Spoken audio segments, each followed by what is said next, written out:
No, tu môžete vidieť, ako vyzerá čiastočne poskladaná tlačiareň. V tejto časti je to zadná časť, v tejto časti je elektronika, momentálne je ešte vo fáze skladania, respektíve zapájania elektroniky, ťahania vodičov. Tu na spodu môžete vidieť Arduino 2560, tu je Ramps doska, už s osadenými Pololu drivermi, 4 kusy. Tu je redukcia na kabeláž pre displej. Tento momentálne ešte nie je osadený. Z druhej strany už mám čiastočne pripojený napájací zdroj. 12 V 20 A odporúčajú aspoň. Momentálne ešte zapájam ostatné časti elektroniky, treba natiahnuť ďalšie vodiče, osadiť endstopy, alebo teda stop endy, endstopy. Tu pôjde osadiť displej, samozrejme extruder, sem pôjde, ešte remene nemám osadené, takisto sem pohon. Ostatné uvidíte na ďalších videách.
Tu nám môžete vidieť osadenú Ramps dosku. Má tu osadené 4 Pololu drivery. Ďalej už sú tu pripojené 1, 2, 3, 4 motory. 5. bude ešte extruder.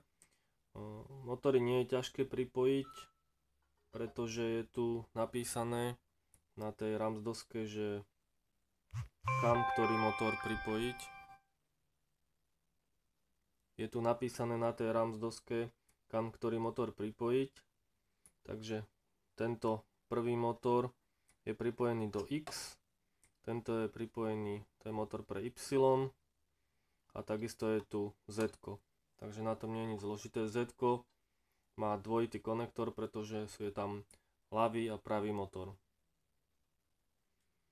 Ďalej sem sa pripájajú endstopy.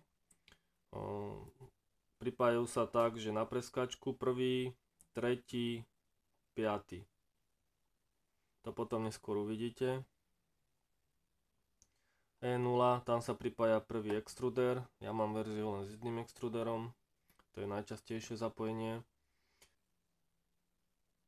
Do D10 sa pripája hot end. To je vlastne tá žhaviaca tryska, taviaca. Do D9 sa pripája ventilátor pre chladenie vytlačkov a do D8 sa pripája vyhrievacia doska. Samozrejme je možné to prepojiť aj inak, ale takto je to zaužívané, pokiaľ to teda robíte podľa schémy, ktorá je univerzálna a podľa nej sa zapája Ramps 1.4 doska. Samozrejme tu je hlavné napájanie. Uvádza sa tak, že tento z kraja konektor má odber 5 A a tento kraj to viacej do stredu má odber 11 A.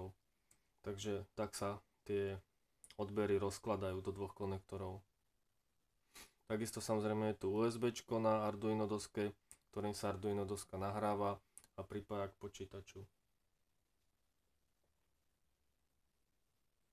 No a už spomínaná redukcia, cez ktorú sa pripája displej aj s SD kartou.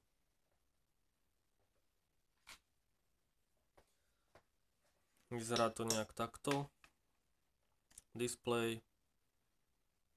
Tu je ovládanie displeja, pípak, núdzové tlačítko pre zastavenie, nastavenie jasu displeja.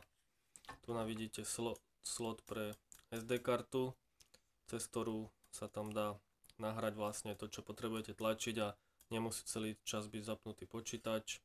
No a samozrejme prívodné káble, ktoré sa pripájajú sem.